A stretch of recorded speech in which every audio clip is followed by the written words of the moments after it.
Right, let's test the switch before we put it in.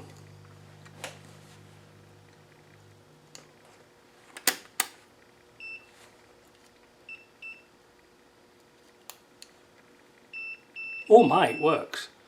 That's good. So now we'll screw it in here. Now how it works is there's a little ramp. There's a little ramp on there.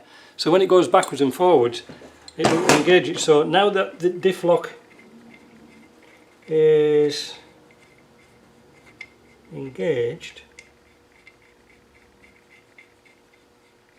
we just need to set that till that switch comes on. That's it. We'll take nano. That's all it needs. Now we'll turn the diff lock off, which we shouldn't do because we're going to have to go through that rigmarole again.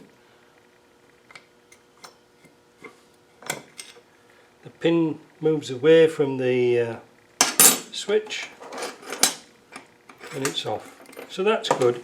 So now we'll link this back up again.